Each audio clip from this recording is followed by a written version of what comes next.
just mirror and exist in sees an you, eternity bro. of darkness. Psychedelics suck, bro. They're from the devil. Oh, And by the way, I'm not Team Jonathan as well. He's a cokehead. I don't agree with coke either, right? Okay. But if you're gonna pick between the two, pick the one Good that's gonna drugs. give you more energy. In between. There's drugs that are medicine, drugs that are recreation, and drugs that are just straight up fucking evil. Bro, the only drug I take is Psychedelics fucking are good for medicine. Bro, you don't and do recreation. drugs. Drugs do you, bro. They done you in. They clearly, by the way. Weak You live in a mindset, trailer bro. right now. Look what That's a happened. weak mindset. Bro, I'm telling you. That shit is fucked up. I'm telling you, bro. Actually, don't do it. I do live in a trailer right now. I recently. Are you a moved in liberal? here. Are you a liberal? Take a guess. Just You're a leftist, progressive? What? Is that super saying too? I am optimistically conservative, but I am no, I'm optimistically progressive. I'm pragmatically conservative. Oh wow, wow. So can you explain that? Yeah, I think that You think children can cut their dicks off? Yeah, are you pro-abortion? I just want to know. Are you pro-abortion? Species. Are you pro-abortion? Should we make more chicken nuggets, by the way? Are you pro-abortion? I'd love to know. Hard, and we should be acknowledging that change is hard, and we should try and help everybody. Who are you talking to? I'm not answering any of our questions. Wait, do you believe in abortion? Well, your sir? questions are benign and kind of just. Bro, don't use big words, man. English is like my 16th language. You guys are coming from a position of thinking that I am completely and utterly just fundamentally wrong because you are right. Bro, you're a progressive. That means you're a retard. No, I've never said that. You're progressing towards retardation. You're not there Toronto, yet. I just both want to know your Toronto's position on and abortion. John, No, you guys have both used retard as a pejorative, as an insult since you have been here, and I think oftentimes No, I'm using it as a insulting compliment. words because we're scared No. of people using those. Sam, words Listen, they against told me us. schizo. I think it's based. You know what I mean?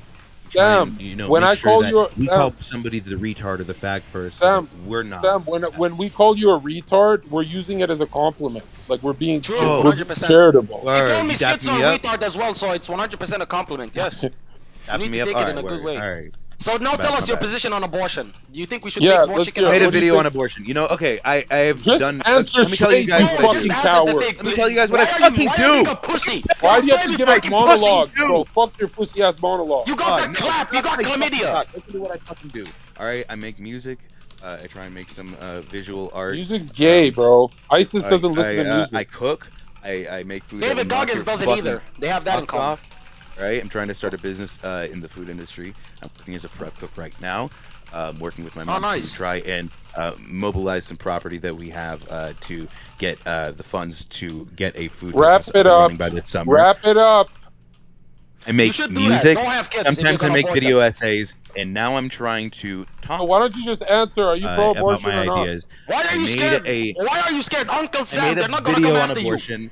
I made a video on abortion. Just You can watch answer, it, you John. fucking I think you'll like progressive it. I coward. refer to Oh, you're scripture here. in that What the video. fuck? Don't send us What? an hour fucking long video. Oh, okay. What do you? Because you guys want simple Are you answers for complex pro-abortion? Yes or subjects. no? I think Yes that's a or very no? bad approach. Yes or no? I promise we're not gonna say anything. We're just gonna take your answer and move on. Come on. Yeah. I think that abortion is not something that we should aim to be doing all the time as a species or a society, but that it is something that is necessary for us to try and procure a better life overall for everybody. Astaghfirullah, Okay, just going say to you're hell. for it. Yeah, just say you're for abortion. That's fucking disgusting. You know what else makes a better life? Not having sex if you can't bear the fucking consequences of it. Hey, Fucking either wrap it up or don't even have sex. The only time you should be having sex is when you're ready to The have thing children. is, a dude could have as much sex as he fucking wants and really get away with having Yes, God's zero blessing. fucking consequences, depending on where he lives for that. Whereas women could have sex once and be subjugated And guess who to having controls sex, to by the way? run- Guess who controls sex outside in So public? that's why you I think all believe these it men should that be a pick up women woman's is because they're fucking, and, forcing themselves on you know, air? No, us it's because the talking woman about it told them here you get to sleep with kind me. of is just Get make it us right. feel better and and more like we know what's Do you going let your on. wife We're the get big piped, smart guys. sir? We know what's happening. Sir, do you let your wife get piped? Oh, He's asking you, are you a sneaker, yes or no? Oh no, but I put in work if that's what you're asking. What watching? No, I put in work. What does that mean? Bro, it means that I dick down good. I have a Ew. solid dick game. I wear size 13 and a half wide shoes. I can palm a basketball with my fucking hands. I'm only 5 foot 9. but I'm a big boy for being so small. So you tell me if I Wait, what do you got mean? time How to lay tall are down, you? All right. Wait, how tall are you? One second. Like I How said, tall are you? I'm like 5'8", 5'9". You're 5'6". Wow. What? So you and Is that Destiny have that loader? in common. By the way, Actually, you know what's me and insane? my You know what's partner- insane? One of my me viewers, and my one of partner my are the viewers same actually gave me a height, fucking great and, idea. Uncle Sam, give me a second, right? 5'8" They and a said that half. Destiny claims to be bisexual, but he's never hit on a guy that came on his stream. Like, I was shocked that he didn't. Maybe, you know what? Let me not say anything, but like, if he's bisexual, why have I never heard him like pick up like dudes to Well, suck it's their because, dick? But he's picked up so with- many women. We're So are going- you really men, bisexual, you or are you don't- using it as a shield? I think it's a great shield, you know, against the Generally, LGTB people. best approach for It's a big win, to be especially honest. men is to attract, do not chase. Because when you chase men, they run away. If you just wait there and attract, men will come to you. Wait, you're talking about me? How do you know how to attract men? Whoa. Bro, did you not hear what I said? Everybody is gay. Everybody is. Oh, yo, wipe racist. the coke off of your shit, Everybody Jonathan. is- Relax. What the fuck? Oh my God, you do that much? Lord have mercy. What the fuck? Bro, Oh, he's by the way, running. my heart beats like at Shit, 120 he's when I'm running. talking. So if I did coke, I would fucking die on the spot. Dog, there's literally cocaine on his shirt. That's fucking wild. Let's spray No, I'm telling you, he went to LA. He just found the fucking Apple fucking quality. I guess in Vancouver they had the fucking Chinese knockoff shit. It's either cocaine or dandruff. And John does not it does not strike me as the man that has scalp issues. So, Oh, but yo, Uncle Sam, I have a question. Would you eat ass? Yes or no? fuck yes. Yeah. You fucking disgusting bitch. Never do that Alright, shit. whoa. Always have her eat your shit, not the other way around. Alright. First of all, that's some bottom bitch shit. If you're getting No, ate it's, out, it's you're a fucking dominance. bottom. It's it's Absolutely dominance. not. Imagine a girl No, eating your that's ass, what a and guess what you bottom tell would her? say, bro. If That's she what a bitches at you, bottom no, thinks is Uncle Sam, dominant. listen to me. If Oh she bitches my at you, God, you tell her. dog. That's a lot of Oh, shit this is coming why out you're of your so mouth. fucking homophobic, Obviously, bro. because you ate my ass. You know what I mean? Damn. All right. You know what? I'm not getting into this. What do you mean? If you it's okay, eat bro. ass, you're disgusting. But if she eats your ass, she's submissive. That's what you want to believe, bro? Or do you think you can't have your ass eaten in like a masculine way? I'm sorry. My bad. Keep going. No, Hey, honestly, everything can be because done in a masculine or Jonathan would feminine never way. eat like ass. He'd never eat pussy. You But, guys, like, you I'm guys like, hear what I mean okay. when I say that? Like Islam, I guess even in extremist communities, look, they can be very progressive sometimes. You know. Okay, I'm not a fucking progressive. Okay, all of this, by the way, is off the record. Okay, it's off the Okay. record. These are all in hypothetical lands. Okay. But no, honestly, Uncle Sam, you're telling me you would eat. By the way, you in the West, you guys don't even wash your ass. You wipe it. So you'd eat somebody's shit marks, like skid marks. You just lick up the fucking chocolate. You're telling me that's what you do? Doug, the thing is, there's things that you can do. John, are you driving or in an Uber? What the fuck are you doing right now? Guys, Uber. Where are you going? To this party. What is this party called? Creators Inc. It's my company. It's his OnlyFans, 300 OnlyFans girls party. 400. Okay. Michael Bay's gonna be there. Yeah, Michael Bay is gonna be at this party. Oh, so Michael Bay, Transformers. Damn. Wow. Yeah. Hey, if you guys, if any of you Oilers out Only there Mike I know is Michael Jordan. want to support the new one. Bro, world you need to religion, stop talking slow motion, bro. Bro, you're talking to a cokehead. Speed it up. You're about to Sorry, fucking make him Dog, rage. I'm not on my fucking amphetamine shit, boy. Like, Well, sorry. you fucking need a prescription. Wait, 1 second. Alright, Oh my alright, God, I I got my forgot. fucking attitude. What, so one is a psychedelic guy. One did meth. The other did coke. All of you are fucking degenerate. What the fuck? And I'm a So I virgin think- who's never even fucking touched a drug. So again, I think that we use. Oh wait, it's the guy that got his dick sucked on Kick. I think we Bro, use. wrap it up next time. That's insults disgusting. to try and I'm going like, for round make two sure today, that baby. we make. How many people STDs do you feel- have, by the way? How many STDs do you I have? am. I'm 1 live through 10. streaming the party. I am live streaming the party. 1 through 10. Is it like Hey, closer yo. to 11? I can't hear them. Turn it up. Oh yeah. Oh my God. Yeah, guys. Uncle Sam, please go on. Go on. And Okay, talk as slow as you want. I don't judge. Yeah, thank you so much. Just I'm lying, I if do you guys judge, but, want to go to hellopleasereadme.com and read my manifesto, at the bottom you'll find a link, which has my link tree. If you guys want to check out the Sad Ghost Project, if you want to check out my music, my art, any of that Bro, stuff, you know who you are? donate. Give You're- me money, please. I'm trying to do stuff. You know who you are? Bro, if you guys don't have schizophrenia already, you'll get it listening to this stream. Holy shit. What are we even doing right now, guys? John, I hate to Wait, break is it to you. Jonathan lagging for We have to everybody? take a Yeah, break. darkest shit is Bro, fucked. you're ruining 35 to 40 seconds. What did you say the last 30 seconds, John? We didn't hear you. I said you should start. You should take a break from speaking. Okay, cool. dude. All right. Uncle Sam, please keep talking. I love your voice. You're talking over us, and we're trying to be like we're trying to do a podcast right now, bro. And you My talk bad, my like bad, 3 bro. words My every 30 seconds, dude. It takes forever. Yeah, dude, Look, you are talk you in familiar slow with the motion. pot kettle analogy? Listen, it's a sign of intelligence when you have Oh to yeah, think because about I each talk word that you slow. say. That's what I'm known for. You fucking retard. No, I'm. Yeah, that's what he's been doing for an hour. By the way, Jonathan, I have a question. Are you going to Eiffel Tower at the fucking Somebody should party do that a you're words going per to? minute on me. I feel like I talk a little bit faster. Yes, Bro, that's gay as fuck. Wait, you bit the gay clubs. You're telling me you're not homosexual? Bro, No. look at your lips. Clearly you've had Botox done, your teeth are done. Like, bro, you're fucking zesty as hell. Like, what are you talking about? You know, You want me to believe in your Correcto. days as a bouncer, you never had a dude grab your ass and then you just looked at him and you just winked? no, You tell me that no, never I haven't happened? had that happen. You never happened. not Jesus is yet. watching right now. Not yet, so you want it to happen. When it happens, how are you gonna react? Well, I mean, I can't say on stream. Yeah, okay, that's fine. Jesus But are Christ. you- They're all would you say gay. you're- All of these gay. You guys are all gay. I'm like the least gay guy in here. What the fuck?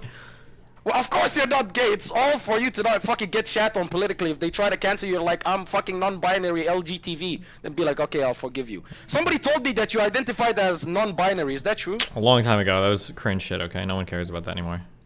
No, what sort of mental illness were you going through back then? What made you think that you're not a guy? What happened? Guys, being scared of gay people is not the way to get pussy anymore. Bro, who's homophobic? It's the way to get pussy now. You guys just don't get it. Bro, how can I be homophobic? My bitch is gay. What are you talking about? Relax, buddy. What Nobody is is it? What homophobic. did Ethan Klein say? Ethan declined? What did he say? Bro, nobody's listening to that fat slob. Listen, even if I was gay, I would never touch that guy. But Sneeko, I might clap his cheeks. Who knows? Listen, I've always said this. Never clap like the cute-looking guys. Never do that in your life. Find like the Francis Ngannou type of guy. Imagine if you clap Francis Ngannou's cheeks. Because I believe like if you have like anal sex Why with a are guy- you talking You put a about lot of thought into no, this. listen, if you have anal sex with a masculine guy, you take on his spirit. So imagine if you had the spirit of like Francis Ngannou. Just think about it. Like, I Oh would yeah, never it's like, have oh sex no with, like, homo. I you took know, his like- spirit. It's not gay. That makes sense. Been thinking about it. No, yeah, kind of. My chat asked me, would you like sleep with any guy? I was like, am I forced to answer? They said yes. I said Francis Ngannou. They said, what the fuck, you like James Charles? I said yes, he has a fat ass, but I wouldn't sleep with him because, you know. he's Wait, kind of like- Kratos, remember when you admitted that you're addicted to porn? Oh Okay, that never happened. This is fake news, by the way. You This said is you watch it every day. That's not true. It's every Hey other day. Get it guys, right. I have a joke for you. What's the deal with cats and communism? Oh, I saw you with All they Adriana ever talk Chechik, though. about What is the Mao. fuck? Listen, clearly you were fucking horny. I saw, but you were trying to keep it calm. Bro, But the other, the this, other yo, one I'm not really gonna lie, wanted the Sam. Albanian fucking chode. Every time you speak, you actually make me reconsider my position on abortion. You are the most retarded dude, waste of fucking space, fucking idiot. Every you, time, dog. you're not even a good Wait. troll. Sam, What I you love said, you, and I think your this life is- exists, and I don't what you believe said, that you this should is have been high aborted praise, right? 10 years ago. Yes, it is. It is high praise. He loves you. If Jonathan disrespects you, that means he wants to sleep with you. 100%. Honestly, I'd fuck the shit out of him. Whoa, Jonathan! You're telling me you're a fucking power bottom? What the fuck? What? No, I'd fuck him. Oh, nice! Yo, Sam, would you take it up the booty from Jonathan?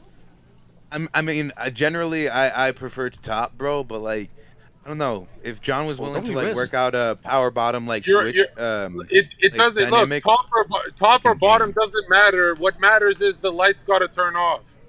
Oh, true! Damn, Bro, that's boy. actually a great take. Damn. You could sleep with anybody as long as the lights are off. Of course, being above 18, by the way, don't try to, you know, you guys I want are to look disgusting. at you. I want to look at you while I make love to you, John.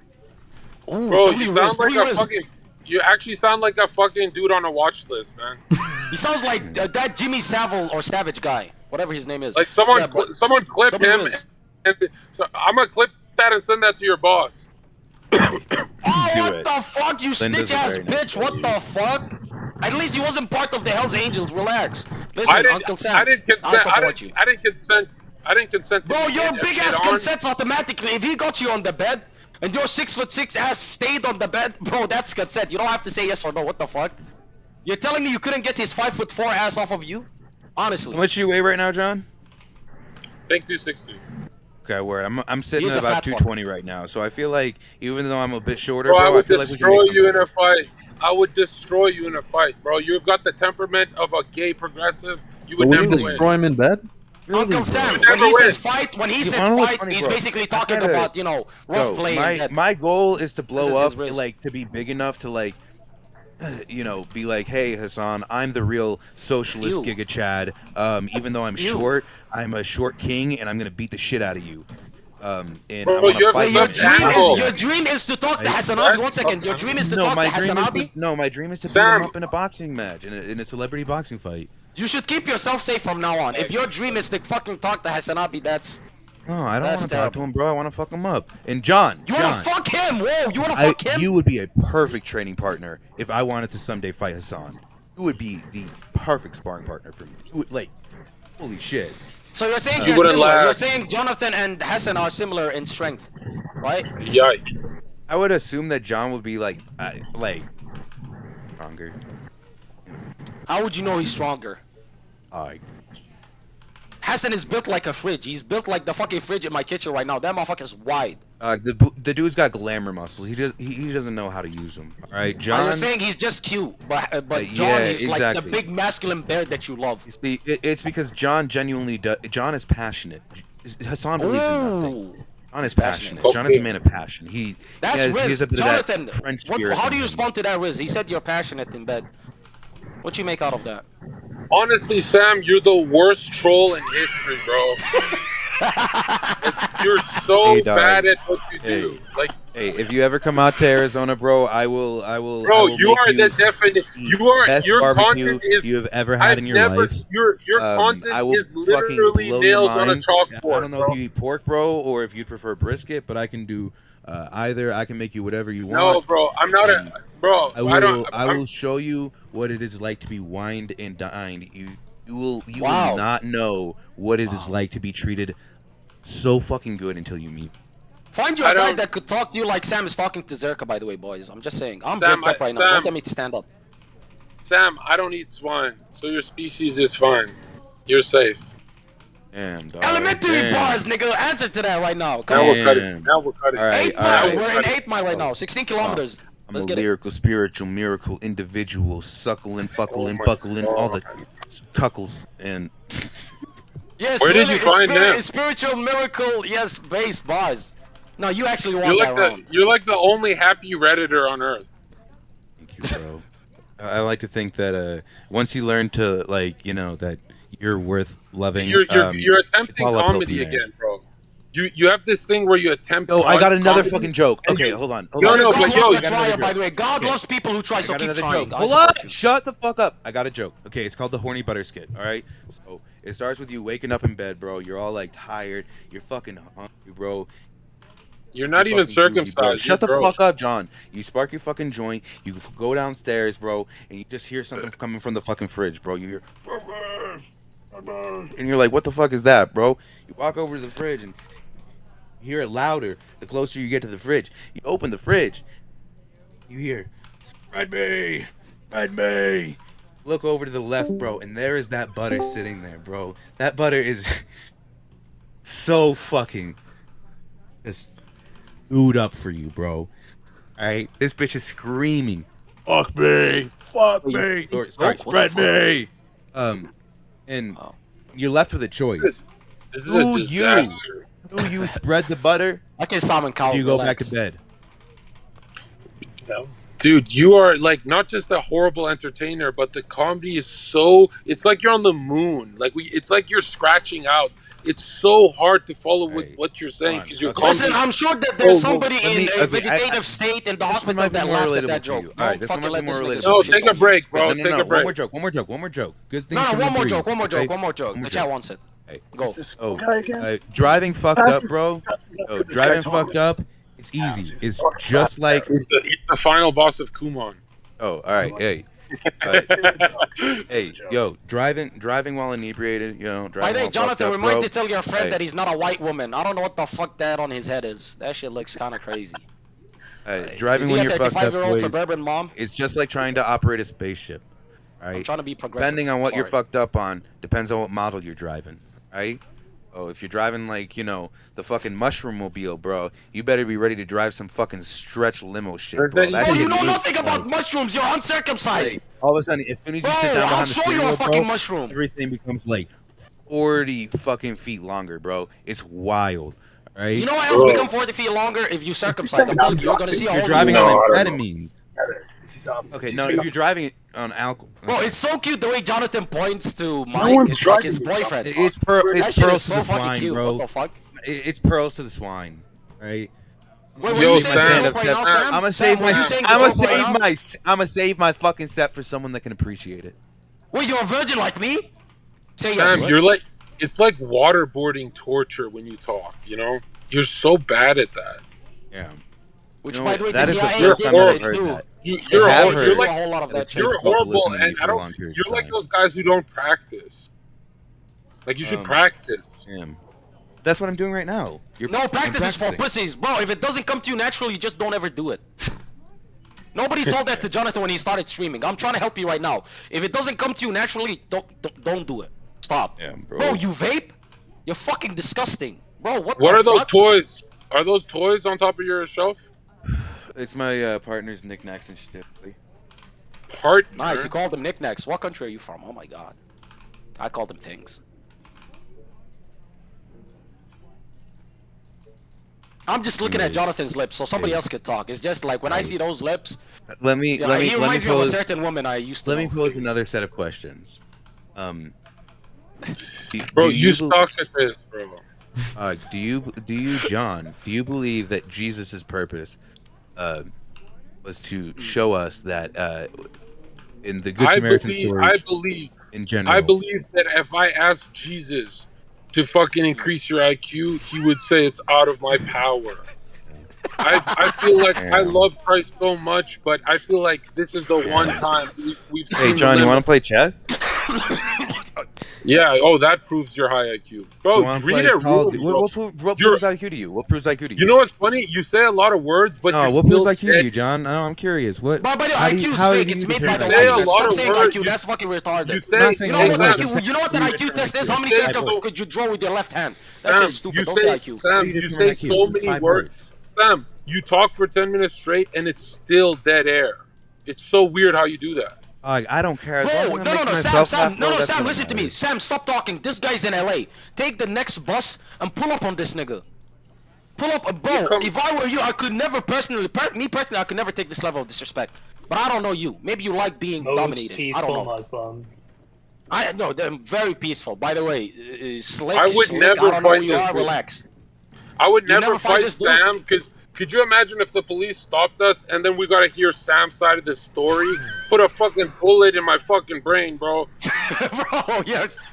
No cap. Honestly, No at this cap. point, it's fucking murder at this point. What the In fuck? certain environments, all right. I thrive in certain environments. In other environments, I very poorly. Sam, you're losing a conversation to a man that has made a living off of being a brute. You know that, right? Like his whole existence was just I punch people for a living, and you can't keep up with him verbally. You know that, right? Imagine if you spoke to a cashier. At least that motherfucker has to read the numbers of the fucking thing. fair. Bro. I tried to It's fight not- fire with fire. I think I just ended up burning myself. But what do they do in fucking like the forest fire shit? Don't they burn the fucking some trees so the fire doesn't go on?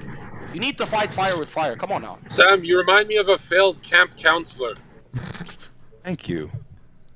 Bro, don't say thank you to that. Say fuck you, you bitch. I'm gonna kiss your lips. Hey, no, I thought that was. I thought that was a compliment when he calls me a retard and shit, that he's complimenting me. Wait, I'm autistic. Are you trolling right now? I don't know if you're serious or trolling. Well, I have no idea. You're on the spectrum too? What spectrum? I don't use that service. I use like a Malaysian service. But like, what do you mean? Like you're telling me you take all of this disrespect from this guy? Like, what the fuck? You know, the guy just says 6'6" because he wears high heels. You know, like in all reality, he's like 6'1". He's not that tough. Like, I know you're scared Ivan of him Shields, because he can John. pull up on you. Good God, Wait, you're the that same ass size as must be John? lifted. Wait, you're the same size as John? Like downstairs? What you just say? Oh no, because you implied that John was wearing 5-inch heels, and that was kind of impressive. His ass must look. So you'd believe that, right? If I said that, you would say, oh, yeah, I expect that from him, correct? I think John is 7 feet tall, 350 pounds of pure, unbridled man. Now you're just speaking it's about like your you don't- fantasy right there. What the hell? It's like you're Sam. It's like you're a shell of a human without a soul. Like the way you speak, there's no energy behind you. You know what I mean? True. Like- No, actually, I do see that kind of. It seems like your soul is on like 50% charge. I don't know how to replenish. Actually, I know how to replenish it. Stop saying that Jesus is like Probably a because I bunch went of to people. work That's today fucked up. and I'm like not even have Christian. a job and responsibilities. Wait, you have a job? What's your job? Please tell me it's nothing involving like customer support. Bro, there's no shot. Like, what's your job? Like, do you lift containers and stuff? You seem like a strong guy. I said earlier. He I'm works prep at a furry convention. a prep cook. No, honestly, what's your job? What's your job? Prep cook. You cook. Like, what sort of food do you make? Do you make like I'm a specific prep cuisines? cook, so I prepare the food Sam, if that you is were- going to Sam- be like I prepare the sides and the items that are going to be cooked Sam, to by be the honest- actual chefs. Oh, so Sam, you if just you cut up turned the out to- vegetables. Oh, okay, my bad. Yeah. Sam, if you turned out to be a serial killer, I wouldn't even be surprised, dude. No You're a one very would. shady God, character. literally You're a no one shady would. human. I came on to Destiny's stream talking about like fucking electromagnetic frequencies in our fucking brain that defines you our shared fucking that with souls. Jonathan. And we exist like on a higher fucking plane when we're not, dog. Yeah. No, Wait, speaking of planes, do you think that the Earth is flat? Yes or no? No, I'm a sphere boy. Okay, that's the Oh, so love you- right there. Jonathan, go ahead. What about that part in the Quran where it says the earth is spread flat like a carpet? Okay, wait, I'm stopping him right now. You That mad? part is You mad? specifically Are you talking mad? about how Are the you Earth mad, is little boy? flat Are you compared mad? to the Are you moon gonna where cry, there's a whole little bunch of boy? Are you craters. mad? Yes, no, stop. This fucking goddamn atheist that's Wait, but scripting the as Earth a has a Christian, lot of, like, right? craters, He's acting like the too, and Quran mountains. provides any sort of support Earth to flat isn't Earth. very It flat doesn't either. whatsoever. That is not true. In fact, when Neil God says deGrasse that Tyson we've says made the something Earth about, like, flat, if you he's were to, talking like, about how the Earth is actually flat shrink the Earth as down opposed to, to like, the the fucking size moon of, or like, as opposed to fucking, like, Mars where there's a whole all- bunch of craters all over the It place. would not even But yeah, go on. be recognizable as like a crater because of how much elevation. Bro, I don't stop. Sam, Well, you just stopped stop, yourself. dude. What the fuck? Jonathan didn't even speak. You said elevation. Because and you there's just no said engagement with you guys. I'm just here Sam, memeing I and feel creaming like- and hoping that I feel people like- fucking Sam, like are having a good time. This is fun. Ew, did you just say Sam, Neiman you're and the creaming? only- He did. Sam, you're the only human on earth that What are we shouldn't here go for? by the. You're the only human on earth that should not go by the motto of just be yourself. It's just not enough, dude. Yeah. You need to change up how you speak to people. You're so fucking boring, dude. Bro, you By want the to know way, I what's don't sad, John? support I bullying. tried, and this is what I came up with. All right, this is where. Bro, there's this no is way where- this is you trying. You're This lying is to us not right now. trying. Stop. You're not trying. You're not trying. Try harder, boy. for the If love of this God. is trying, what the Well, fuck? I try and I probably put more energy into like the things that I'm like more passionate about than like trying to entertain the apes. You're like a Whoa, soundboard. don't for- call me an ape. What the fuck? It's bigger than black and white. There's no Sam, problem with the way of life. Whoa. Sam, you're like a soundboard Wait. for retards. He's saying you're Right? the Like you have a opposite. spider web of topics. Oh yeah. By the Hey, way, I got don't take a anything topic. that Jonathan says You guys seriously. like He's a watching- fucking Hey, flaming you pussy. don't like The guy movies. You like blocked me watching because I movies. disagreed with him on flat Earth, You like and I watching told him that you want to movies. kill your mother and send her to hell. I So have a don't pretty listen cool to this man, movie to okay? recommend to you. Don't go to sleep Right thinking now, about this man and Pi how he by bullied you. Darren Aronofsky is free on YouTube. Recommend that. Dreamers, Colucci movie is on. He's talking to the ghost in his room again. It's on HBO, bro. It's a banger. Yeah, bro. Hey, Bro, who the fuck are you talking to when you Alright. whisper like that? I Alright. don't even get it. you don't understand. When we as human beings communicate with each other, we're really just trying to talk to ourselves, just utilizing different people's experiences. Sam, my Uber driver said, "Shut the fuck up, Sam." Damn. Bro, if I was not Muslim, I'd just Be respectful, backflip off of a fucking cliff. If somebody spoke to me the same way Jonathan did. Yeah, this guy's Let him so cook. Keep going, Sam. You got him on the ropes. Okay, He's okay, so okay. rude. Let me ask you this, John. Are you happy? Am I happy? Bro, Irrelevant. look at his shirt. Man. He's I'm over a the man. moon. No, okay. Yeah, So I'll John, tell when you you this. say I'll tell you One this. irrelevant, second, did you say Sam, on I'll tell you Alex, this. dude, that what you matters hate to the you red the No, pillars most? Sam. because they don't acknowledge Sam, I mental was health? happy. John, You 'cause I'm fucking Sam, keeping hypocrite, that. Jonathan. Stop being No, a fucking Sam, hey, I hypocrite. never Kratos, I'm not knew. trying to meme. John, Sam, I John, I'm never concerned. knew. I never knew I was happy until I joined this fucking call. You're so fucking hard to listen to, bro. Hey, you Lou, you you said that it's drained me, irrelevant. dude. I don't think your You're happiness still is irrelevant, going. Look at John. you. You're still going. Like it's like you have a cheerleader. Who the fuck is cheering this on, bro? It's me. I'm cheering it on. Yeah, Fourth I said I had you on the ropes. Yeah, you sure did. By the way, he 100% didn't say that sarcastically. in Sam, any you're not way. even trying. Like some of us try to be funny. You're not even trying, bro. I don't have to try Sam, to be I funny. laughed I'm at a naturally couple of your funny. jokes. By the way, I do You have think to try to be funny. You're not very funny. I do think you have the crowd for you. They just might be in the cemetery. But I'm telling you right now, listen. I Everyone's a think you're fucking comedian hilarious. now, right? Yeah, this guy thinks he's funnier than Dave Chappelle. Sam, do you think he's funnier than Dave Chappelle? Oh yeah, I'm funnier than Dave. I thought you said Says who, that by the you way? Says who? were in the same league, but that you hadn't surpassed Dave. Yeah, not yet, because he's older than me. That's respectable. Okay. That's you put pussy yourself shit. What at? the You're fuck? like You don't Louis need to be C.K.'s old age? as fuck. You're doing it again, bro. You're mumbling, Sam. Oh, sorry, John. Are you happy? Look, you have no thought prepared, John. You're like blanking, John. You have nothing prepared.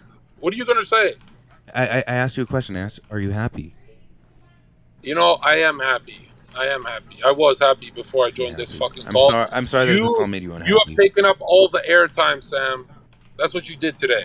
He said you caused this depression, Sam. Do you want to live? This is not Sam, Jesus' you know life. what You're happened causing if- people if- depression right now. Sam, Sorry. you know what we do? You know what we do to you? Sam, if this call was all stranded on an island, you'd be the first one we fucking kill. Listen. Yeah, that tends to- personally, that I'm tends to going happen for the to dudes fattest, like me, which honestly. technically might be me. So self-cannibalism. But I wouldn't kill you, Sam. Yeah, it's the Ouroboros. It's a snake eating its own tail. That's No, that's the whole eating point. ass. No, don't say that. That's eating ass. We don't do Wait, that I thought you were down with eating it. Oh, wait, no, you weren't. No, I'm never down to eat it, but like if a girl wants to degrade herself, she can never be my wife. But like, you know, if she's a stranger, right? Stranger danger. Because I'm the, stranger eat you your know ass, what my bro? What favorite the thing heck to do work is, unironically, my favorite Toronto. thing to do is walk out at late at night. If I see a woman walking alone, I put up my hoodie, I go on all fours, and I run after her. Bro, I'm telling you, there isn't a single thing that is more fun in life than doing that. I promise you. Yeah, Jonathan, what do you want? Tarantos, you will go your whole life never touching a woman. Jonathan, you're from fucking Albania. You don't even have women there. It's a whole bunch of old fucking cigarette smoking. Where are you from? I'm Where from are you Somalia, from? the white pearl of the Indian Ocean, the horn Oh, of yeah? Africa, the land of the poets Hey, and the pirates, hey, the greatest hey. people, the people that stopped America back in 1991. hey. Shout out to my uncle, General AD, by the way. He was my Hey, actual uncle. Listen, look at me. I'm the captain. Bro, the only thing you're I'm a the captain of is captain now. misery Shut the and fuck fucking up. coke. Stop. I'm telling you this right now. We have the most beautiful woman on planet Earth. And if I wanted 4 wives, I could get them tomorrow. Guess who you're stuck with? A fucking woman that beats you up and that gets you picked up. Bro, if a woman knocks your ass out, you're gonna wake up with a boner. Like me personally, I'm not a fucking hoe, so like I can't relate to you on that level. Which, by the way, like honestly, I judge. Like I look at somebody and I'm like, let me see his partner. So when I'm looking at you right now, Jonathan, I don't see much. Bro, my name's not You're Jonathan. empty. Stop that shit. You're Jonathan. Ever since I found out you do coke, you're Jonathan. You don't deserve John. You need to earn it back. You're Jonathan from now on. By the way, you should be proud because you know John Wick. You know John is not a name on its own. Bro, your Coranto sounds like a fucking stripper who lives under a bridge, bro. Clearly What you kind of name know is about that? those strippers because you fuck them when they're high on coke. But let me tell you this real quick, right? fucking Corantos her actually right does now. not. Corantos does not come from like the Quran, as many of you guys in chat try to believe. Coranto in Somali means lizard, okay? And I used to be skinny in the past. I know it's hard to believe right now when you look at me because I'm so jacked and built, right? Oh, is that a DeLorean? Nice. But check this out, right? Check this out. My brother used to call me Corantos for fun, and that's why my name is Corantos. It's not from the Quran, you dipshits. But yeah, Jonathan, talk to me about how you like to fuck This hookers is on the Destiny bridges. should retitle this "Bottom of the Barrel" of DGG. Yeah, because you're present with us. Oh yeah, by the way, some dickheads are trying to say that no, I'm the new John is the arbiter. top I of would the never bottom be of an the barrel. employee, okay? Stop. Jonathan is proud of being an employee. Don't make me an employee. It's never been this annoying here. That's crazy. Yeah, because you fucking love Sam so much, you keep fucking talking to him and telling him, please tell me more. You're in love with the BBC. Toronto's, you're fucking employee of the week right now. What are you talking about? Okay, stop Dude, putting you're that putting on me, in okay? fucking You know work, I don't get honestly. I paid. appreciate you, Toronto's. No, Never Sam, thought I I'd got get a your chance back to speak. always. Yo, Sam, you said you take a break, bro. My bad. Wrap it up, bro. Just take my a bad. break from the speaking thing. Bad. By the way, Jonathan, be honest. How many abortions did you pay for? Sam looks like the personification of a participation trophy. Don't dodge that. How many Okay, abortions did you pay dude, for? what the fuck? No, what the fuck was that, bro? That's cruel. Bro, John, I started this whole thing out by telling you that your teeth look nice when everybody's telling you they look like shit. And honestly, I don't think you've been very nice. Because you're to trying to doing fuck. that. Stop trying to act like you meant it. Sam, you look like you have the most participation trophies from your whole school. You're that guy, aren't you? Damn. Oh, The bro. teacher told you you're funny. I got homeschooled By the way, for a Sam, while, speak so about the fucking slugs that he has for eyebrows, I okay? didn't get a This chance man is to trying to look shit at on you for participation trophies when he has 2 on his fucking eyes. So, Jonathan, relax, okay? Stop coming at Sam. He's being very nice and respectful to you. In fact, he said that he would allow you to clap his cheeks, or he would clap your cheeks if you're, so. We'll say you have better No, lips. no, it's not respect. How's it respectful? You how's have it better- respectful to hog the microphone and say literally nothing for an hour? That's the what most you do. disrespectful shit. I don't. Yo, I'm just saying I- that his lips are actually juicy. Damn. Yeah, no, Zerga, you have probably better lips and a better nose than me, but I do have better eyes and eyebrows than you, dog. Wait, why the fuck No did you cap. just say that? Sam, no, you're helping his point right now. Sam, talk to us about why you believe that Jesus is not going to come and save us and that he died a long time ago. That God doesn't exist. Mr. believe that Bonnell, Jesus you is got going got to some save booger us. on your right shoulder. I just I lied to you. There was nothing there. Kill yourself. Gotcha. Yeah, hey, relax. What if I do? Okay, go on, Sam. I believe that Jesus is here to save us. I believe that. Oh wait! Don't talk about No, Jesus no. for a second. Train, you didn't. No, wait, Jonathan, you didn't beg Train for a contract from Kick yet. What the fuck? Beg him right now. I'm sorry, I forgot. Is Train even here? Sam, are- Nah, train. I'm sure he's left. listening. Beg him for a I'm contract. listening. I'm sure he I'm is. listening. Wait, Sam, are you Jewish? John, why didn't you go for My a father's kick contract? Jewish, but What the according fuck? to the Torah, that means that I'm not. What? Say again. My father Train is is offering Jewish, but because of the Okay, Torah's wait. What did rules, it means Destiny I'm not. say? Just John, just a sec, Zergo, what why did didn't you? Why aren't you trying to get a kick deal or whatever? I don't have a PC yet, so I just gotta move out here and FedEx my PC. But yeah, I'll be on Kick. Hey, there you go. I got one. What about you, Steve? Are you getting one? Yeah, I start I think on Friday. Nice. Sam, please proceed. Surprised Talk you're about not on it Jesus. yet. Yo, what's up? Yeah, that's big money, right, Steve? Hopefully. Trainwrecks doesn't disappoint.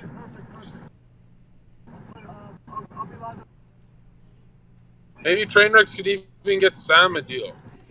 True. Fucking deal. Listen, if he offers $50 in food stamps, take it, okay? He's overpaying. All right, yo, see you soon. But yeah, Sam, don't keep talking about Jesus. Jonathan was intrigued.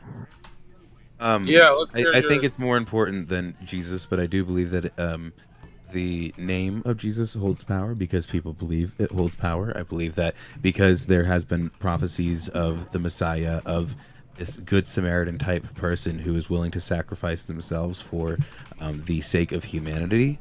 Okay, it's not Good Samaritan. It's literally sinless. This is the only sinless prophet. Jesus was not sinless. Prophet! But he's Muslim. What? He said prophet. He just said Jesus the was only not- sinless No, prophet. yeah, I'm Jonathan, saying it accept for Islam right you. now. Drop I'm the literally- cocaine, drop the hookers, I'm- and just take it. Hey, Bro, I know it's in your heart. You're just Hey, trying to grift to the I'm Christians saying because it- Nico took the Muslim spot. I get that I'm Just saying accept that- Islam right now. I promise we'll give you you some. may Correct, not be able to parse Correctos, I'm through. saying it so you compare. You probably- I'm okay. saying it so you compare the class of prophets. They all sinned except Christ. It depends on how you view sin, but in the eyes of God, yet absolutely You Jesus mean would it have sinned. depends? It depends on what you consider sin. Maybe people would, Tell if us you were to about make an Jesus' argument sins then. for what Jesus' sins. Tell us about okay, Jesus' sins. Jesus acted out of anger. Jesus was very clearly an alcoholic. Nick, we're on a He full-on abandoned schizo his session family. right now, so if you're looking for anything of value, I'm just giving you a heads up, No, okay? I want nothing of value, okay? I'm here to meme about Christ, okay? Okay, The we're only not sinless memeing, prophet, okay? Inshallah, do you understand? Okay. I am a By the man way, of Nick God. says nigga just as much as Jonathan. Let me just put that out there. How much is that? How much is that? How much is that? Is this another progressive homosexual? Yeah, I No. think so. Kind of. I am a conservative. I am a conservative Christian, and my wife is right here. Come here, Habibti, come here. Hello. He said come Hello, here, everyone. and she came. By the way, Atta It's boy. okay. No, Atta boy. go away. Leave. Wait, no, bring her back. Bro, why would I bring her back? Okay, she's here. She's here to lift too. Okay. What is this about Jesus sinning because he was angry? Is that what you were saying? Who was that? You got Uncle cover Sam? her head, bro. Put a I veil was over her saying head. that not only did Jesus act out of anger and commit violent acts out of anger, you can argue that it was justified anger. But the whole point is it's not up to us whether or not something is justified or not. Yeah. You know, God decides, right? God chooses. Right, but we can not decide for God, and I think that's what men try and do all the time. You're not even an ant. So every You're not even an Bro, Sam, not Sam, even- I told you Dog, I will stop fuck trying the to shit out of you, take John. from I will show Jesus you and the just man. create your own religion. Call it Jesus or something. Like put a Hispanic twist on it. Stop trying to change Christianity. You have enough people trying to do that through Jonathan. You know, I actually all these think fake that it's Christians kind of, that are trying to take even away from the though, faith. according to That's the why Torah, Christianity's falling. I am not a Jew because my mother was a Gentile. I do believe that it is my birthright to talk about this. I'll dox myself. What the fuck are you trying to say? Because you're Jewish, you get to talk about Jesus and change the whole script? Hey, Carantos, no, Carantos, well, yeah, he's actually, clearly fuck yeah. Carantos, Not because I'm Jewish, but because he's I am clearly a the person chosen That's what I said, people. Jonathan. He's part of the chosen people. You're trying to flex on us right now. You think you're gonna own me as a slave at the end of times, right? Every Jew's gonna get 800 Gentiles, right? Sam, you're the chosen people, right? You're Avatar Hang. No. Okay, you're half Avatar Aang. chosen. The Jews were kind of chosen similar to how Muslims were chosen. If you notice, out in the desert, it seems to be where God communes with man, or at least used to. It was out in the desert, or out in the plains. It was out where there was not a lot of things that could interrupt God's ability to interact probably and stick speak to with us. Dungeons and Dragons, bro. Listen, I personally like Warhammer. So if you're into Warhammer, we could speak about Warhammer, okay? I don't know. I want to speak about the Palace of Iron. I want to speak about a different religion, Krantos. When are you starting the gym journey? No, listen, I've been trying to convince Sam to start a new religion. I'm happy with my religion. I believe it's the truth. But when I see people trying to take away from Christianity, like, you know how disgusted I am when, like... Wait, why do you care? Why do you care about people being taken away from Christianity? We're all apostates, Listen, bro. no, We're no. As Muslims, we have love for every single person that practices one of the three Abrahamic faiths, right? Yes. Obviously, we hold the Muslims closest to us, but there's certain Christians that still practice Christianity as it was intended, as it came to Jesus, right? But you want us to come And we back, respect right? You want them. us to come back to the flock. Of course, because listen, the Prophet Muhammad ﷺ, he came to all of mankind, while the other prophets, they came to certain tribes, right? So when Sam was talking about there's a lot of ego involved in Islam, I find that quite ridiculous if I'm being honest with you, because we do not discriminate based off of gender, based off of your ethnicity, the color of your skin, right? Yes. That's what a lot of other religions do, right? Gentiles type shit, you know what I mean? Like imagine you being referred to as a fucking Gentile, you're not the chosen people, like it's some fucking anime, you know what I mean? And then you're all gonna be slaves to the master race. Yeah. Right, Yeah, but- Steven, but Steven, I'm curious. What do you? How do you feel about Nick, Prophet let me ask you a Muhammad, peace question be real upon quick. him, coming down to us all? Nick, don't worry about what Steven thinks. I got a Why? question for you. Did you read the Talmud? Have I read the Talmud? I mean, not for cover to cover, but yes, I know the Talmud. You're looking a little Babylonian there. Babylonian You're looking sus, Persian I'm not boy. gonna lie. No, apparently you're 25% black, right? So you're my what? You're my Mother. Come on, say. Why are you afraid?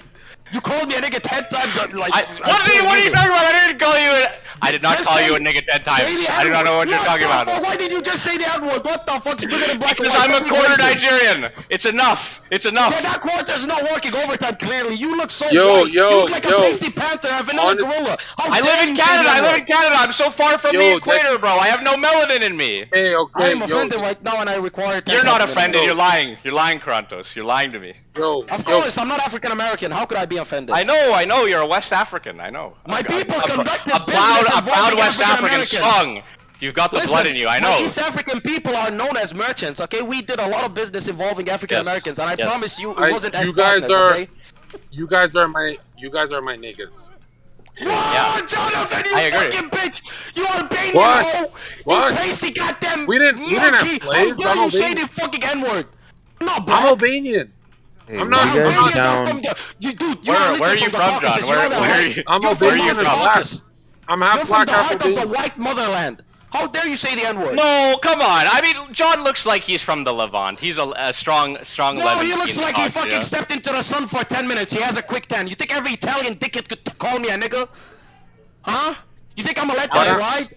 Maybe not Italian. Listen, maybe at the not end of the Italian. day, at the end of the day, saying the N-word depends on whether you could fight or not, right? So Mike Whether you Perry can says fight the or N-word, wait. and he's white as hell, right? Mike Okay. Perry says the N-word. Well, I walk up to fucking Mike Perry. No, he's gonna fucking put his knee through my teeth.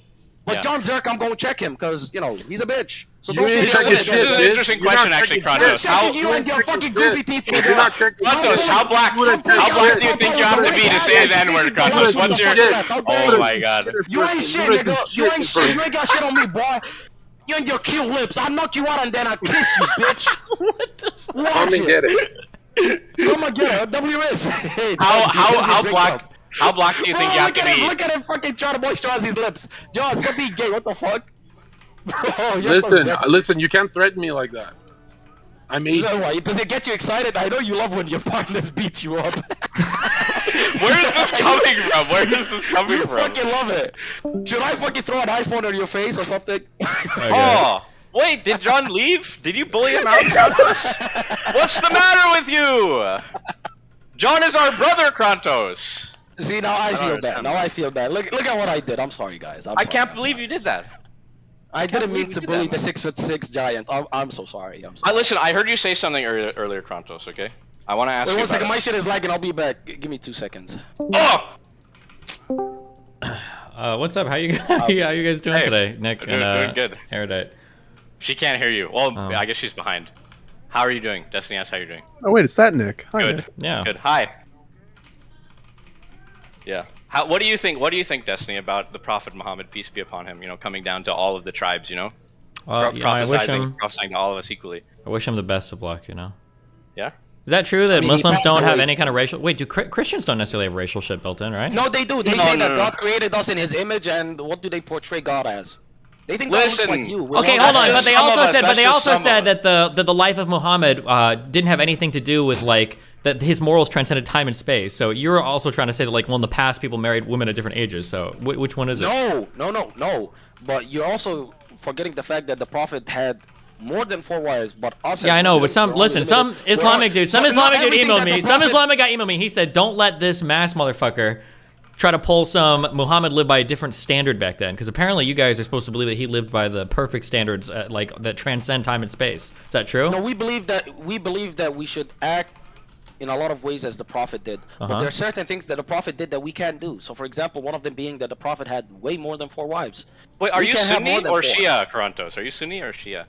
I'm Sunni, just like You're Sunni? the vast Okay. majority of Well, Muslims. yeah. out So there. then you But believe let in me say- abrogation. no, Yes, no. but yeah, then hold on. But then you believe in abrogation, right? That that revelation is occurring to us in real time, right?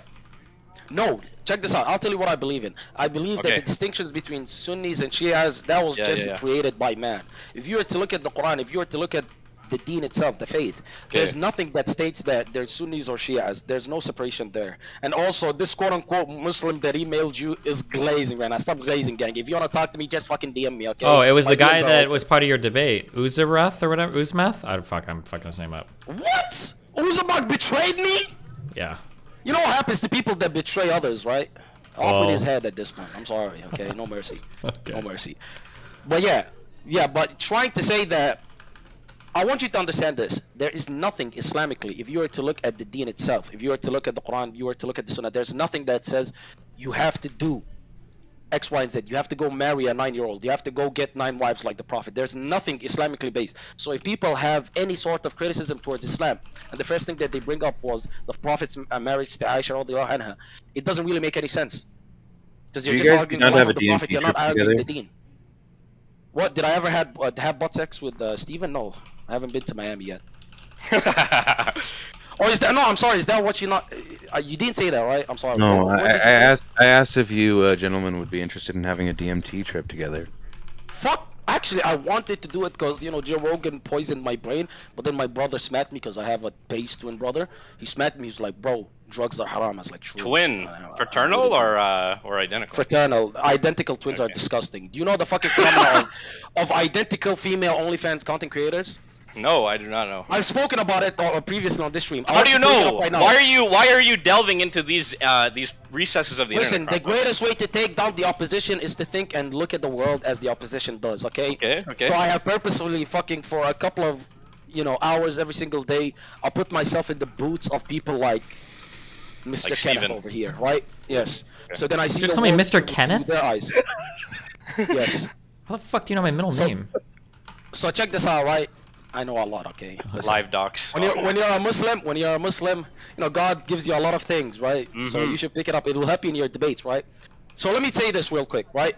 If you look up the Contrell twins, the Connell twins, the Hamden twins, the Briggs twins, and I could go on and on and on. Wait, please go on. Find identical twins that are all fucking engaging in incest.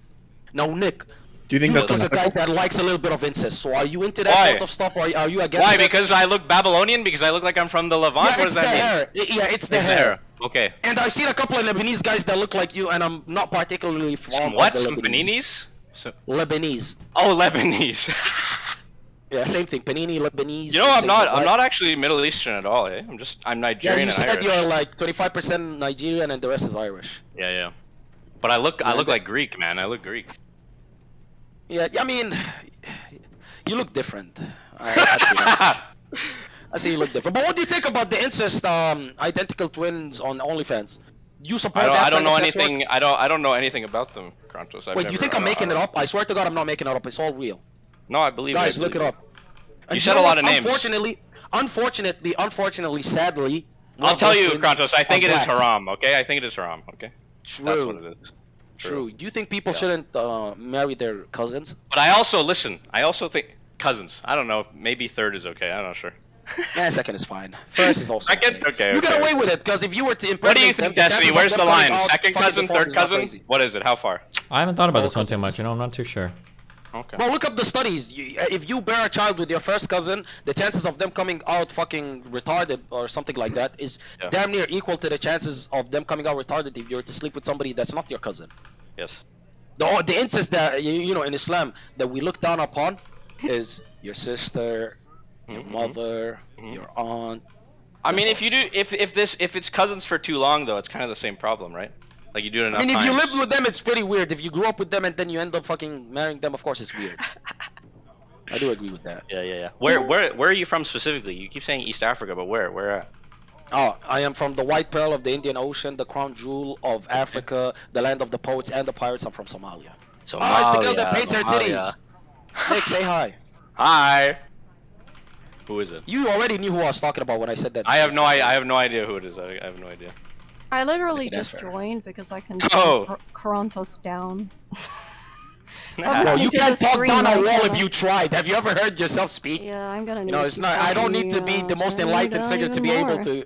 I can't dispense it down. Listen, it's bigger than black and white. It's all problem of the way I like, ladies and gentlemen. It's because of my dark Krantos, skin. I wanna squash the beef between you and Kylo. Okay, I think you guys are off on the wrong foot. Wait, there's beef Oh, there? when you say Kali, Yeah, you're talking there's about beef. your wife. Erudite, not Erudite, your yeah, wife, yeah. right? The demon. Yeah, the The snowbody de- demon. the snowbody demon woman. Yeah, that one. tries That to one. paint me in the worst image possible every single What do you time. we mean? speak. How does she paint you in the worst image? When that laugh chick was fucking going crazy on the mind waves, dude. She was like, wait, stop attacking the white Yeah, man. attack this Krantos black-skinned instead. fucking monkey. Yeah, That's what yeah. she said in not so I many don't think words. she said monkey. Hold on. That's what she hold meant. on. I can read in between the lines. You know, you heard what 50 Cent said, right? You do have the racism vision. Yeah, I understand. Yeah, you know, I'm in the It's WL like a community. sixth sense. You know, it's a part sixth of the sense. contract. I understand. You know, it's part of the contract. You know, I've Yeah, been but I watching mean, come Bruce on, Allen. hold on. So maybe she implied some things.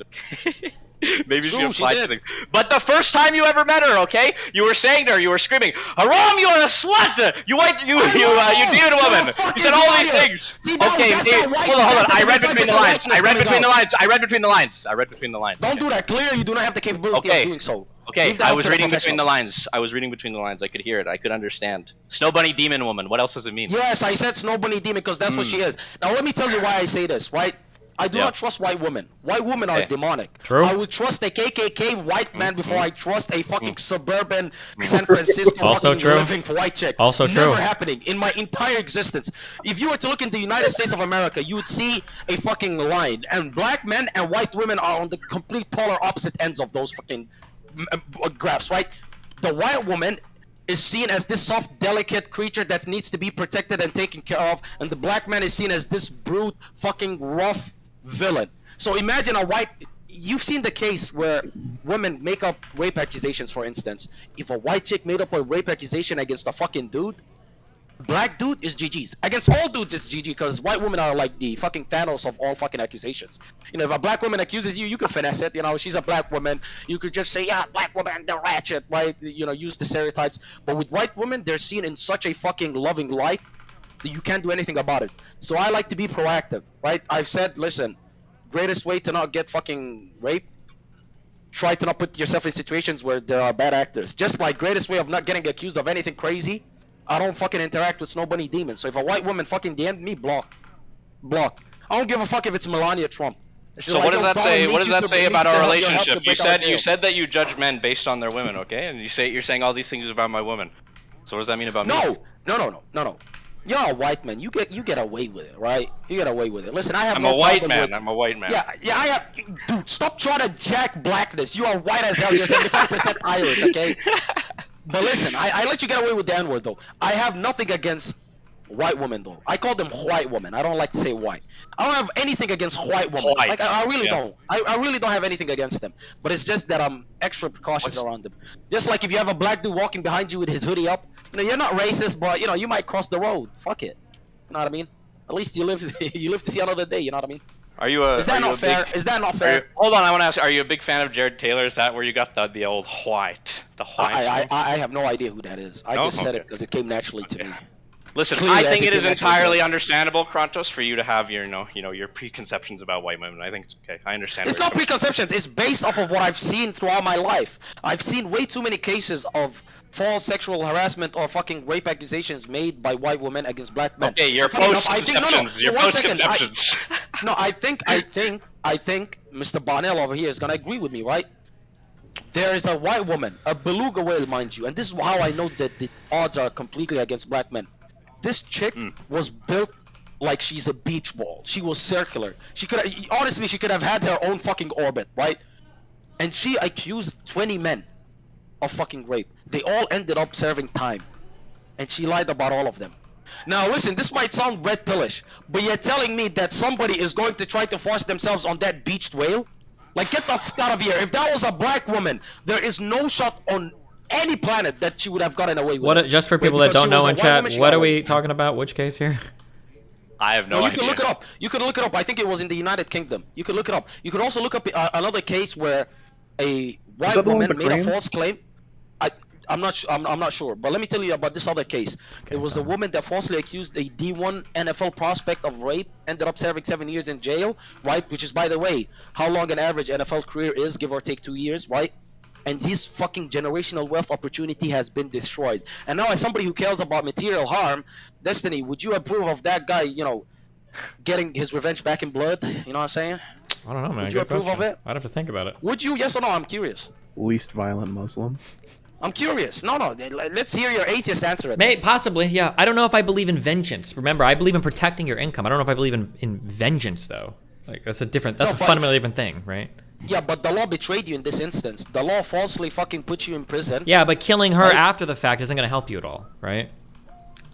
Yeah, but if you were to kill the DDoS guy and you ended up in jail, would that help you go back Well, to obviously, if streaming you're at trying to all? do some shit like that, the goal is to not get fucking caught, my dude. Yeah, but who the fuck are you, John Wick? Let's be serious. You'd fucking get caught in 2.2 seconds. You're not that guy, pal. You know that, right? If I got caught, it'd So be that pretty is more fucking than likely stupid then, what's going huh? to happen. Isn't Are the you clearance saying- rate on homicides like fucking 30%? Listen. You don't have to be the smartest guy, but the likelihood of you being caught is significantly greater than the likelihood of you not being caught, especially since people know you were planning it online. You'd be suspect number Well, one. obviously, I didn't Let's be talk honest. about planning it beforehand, okay? So how the fuck? Okay, so you're telling me the only reason that you spoke about it on your 5-head shit was because you called off the plans. But let's say that guy were to die that day, right? Wouldn't you be suspect number one? Why the fuck did you do that? That seems retarded. I'm like I said, I'm pretty sure I talked about this after everything got resolved. Okay.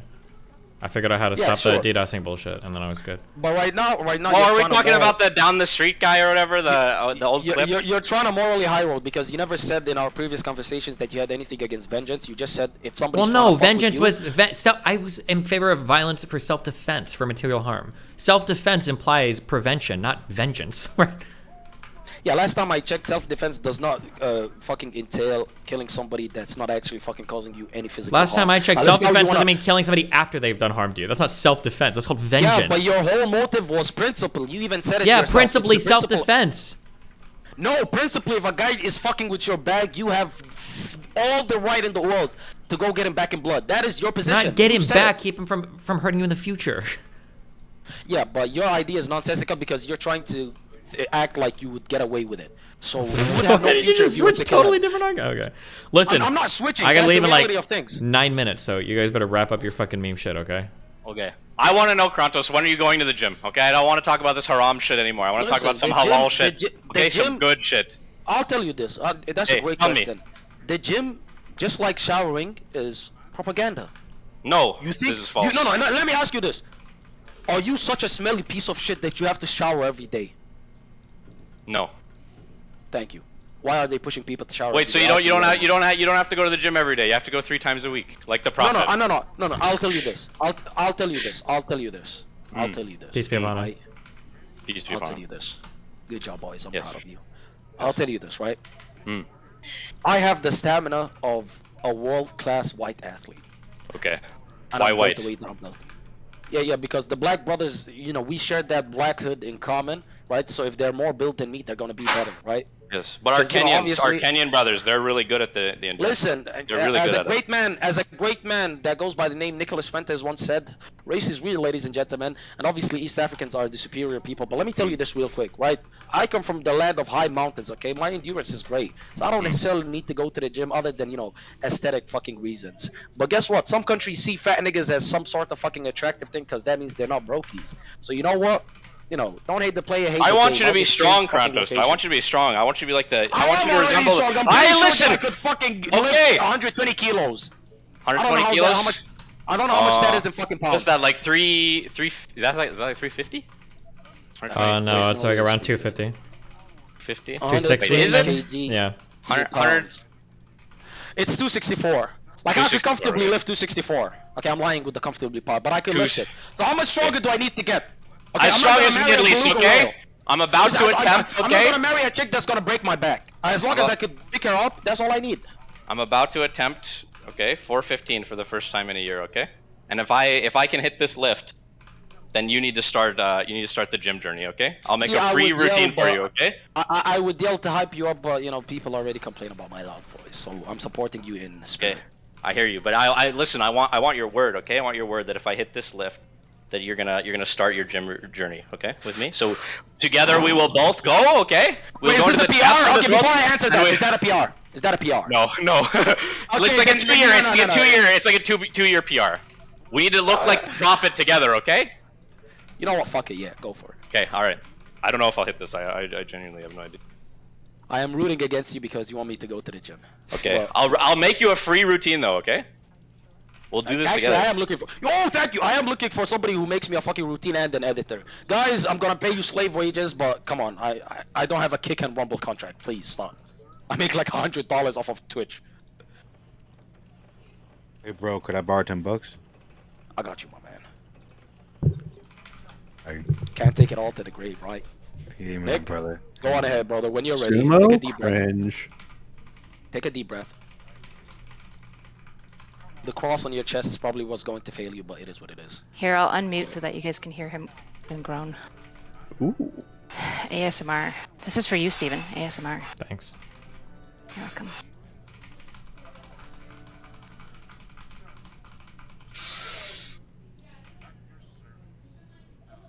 Oh, there you go. You didn't even groan. Oh God! And there he passes out. There it is. You love He to passed see it. out. He actually did pass out. Did you oh pass my out? god. Oh. He did. Are you okay? Look at his leg. Nick, are you good? What the fuck? Nick. Oh my god.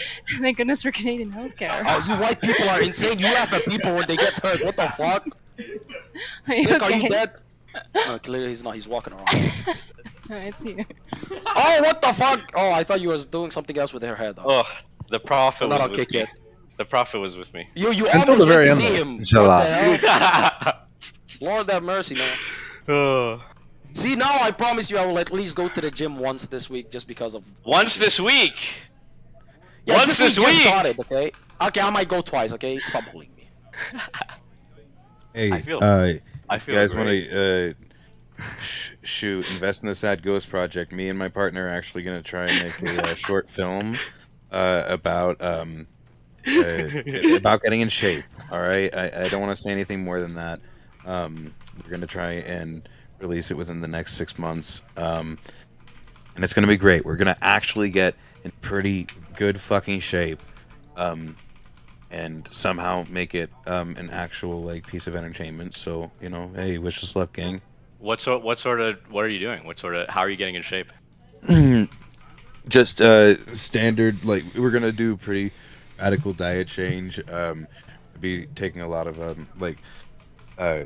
supplements and like food, like a lot of protein, stuff like that. A lot of food, a lot of protein. Yeah, Good. exactly. Shit. That's good. We're gonna be hitting the gym like fucking drug addicts because we have we both usually work in the morning, so we have the rest of the day to do nothing, which is why I've been investing so much fucking time like into my like online bullshit right now. But yeah, I like making art, so I want to try and make a short film, and I also really need to get back in shape. Little homeboy needs to get in shape, so yeah, we're gonna try and make something hopefully like kind of funny, kind of just, maybe a little inspirational, even, but it'll be fun. Yeah, wish us luck, eh? Listen, man, if you want any Steroids guidance, is gonna make it a lot easier. that's true. Shoot me a DM if you want any help getting a program together. Yeah, Nick is gonna give you Oh, his heck stack, yeah. okay? I'm a Dude, I personal actually- trainer by J. My stack, yeah, exactly. Hey, Creatine, my the creatine mom, stack. my yeah. mom was a bodybuilder in the '80s, so she. I was gonna give you the chicken and rice yeah, menu. I have to ask her, first, because if I don't, Heard. Well, Don't hurt yourself. Absolutely, man. I'm trying to look good and feel good. Not just not crash and Alright. burn. Pick up Krontos. So you're telling me you don't wake up come with every you. day, look at yourself naked, and just hate yourself? You don't do that? Wait, am I projecting? I'm sorry. Okay. Listen, I remember my prime. when I Allah was calls you to 100 love pounds, yourself, okay? Krontos. He calls you to Like love I didn't Listen, know about listen, you there was before one this, point bro, in my but I existence think you're where pretty all of my okay. weight was, between my legs. But ever since I came to this fucking country where they sell a large pizza for like $5, I've been eating out. Especially, listen, especially since, Twitch, I started making a little bit of money, right? Because I get allowance because I don't work, right? The Twitch money that I get all goes to food. Honestly. Yeah. So I'm a fat All of fuck it. right now. But I like it though. When you're skinny, you can't fight for shit, honestly. Like when I was skinny, I used to have this fucking big ass friend. Like his face was like, like angular and shit, low texture. How much do you weigh? How much do you weigh, Krontos? How much do I weigh right now? Probably like 93 kilos, like 204 or 5 pounds, kinda. Gotcha. I've had 6 this for 1, 6 idea, for 2, right? 204 you know pounds. how we have all the big content creators doing this creator clash stuff. They're all boxing each other and stuff. I think we need bottom feeder clash.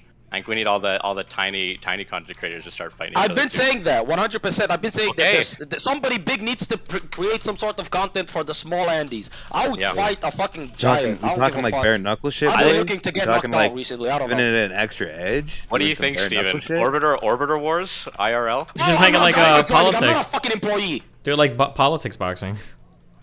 Let's get President Sunday and shit in the ring. Yeah. That's true. Listen, I will pay to be in the ring with President Sunday. Yeah, I'll bet a lot Yeah, of so people you're telling me will. 1 round boxing, 1 round debate? Listen, I don't care. Yeah, no, you have to debate while you're boxing. Oh yeah, like they imagine did the fucking- chess boxing thing, right? Yeah, but there it you was go. 1 round. That's why I said, like, honestly, I don't have that much money, but I would sell everything that I have just to see, Hasanabi versus Destiny. Just Dude, he's like fucking 2 feet taller That's than like- me. yeah. That would never That's happen. I know. I'm 4 sacrificing divisions. you to corn. I'm sacrificing you to corn at this Okay, point. I know. gotcha. Okay. But maybe you could find somebody your size. Like Hey, I don't hey, know. I'm sure there's some AI I will complicated be out your I'll be your avatar, Destiny. I'll fight for you, bro. Thanks, bud. Wait, what the Yeah, fuck? This is slave-like of you. Don't do that. You're fighting the Ah, white darn. man's fight. You've No, already hey, did that for hey, all hey, history. hey, Don't do hey. that. Okay, listen. Steven is a person of color. I love you guys. I need to shower because I got shit I need to do later. What are you Thanks up for to? letting What are me you up on. to? Hello, please read me.com. I guess there's an owner of a bar around here that I Adam that does shit. I'm gonna go hang out with her for a little bit. 'Cause I Nice. need to do Okay, stuff. have fun, I'll be buddy. back tomorrow, Take care. yeah. Stay safe, guys. Be safe. Yeah, you guys have done great today. Take care, boys. Yeah, have fun. Bye. Peace.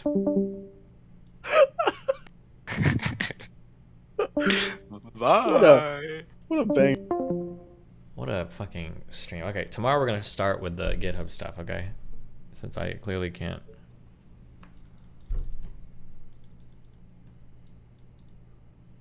You gonna wait? Yeah, in a bit. But you should eat. I need to shower and stuff. So. What the hell? All right. I'll be back tomorrow. Peace out. Rip on. You gonna raid me?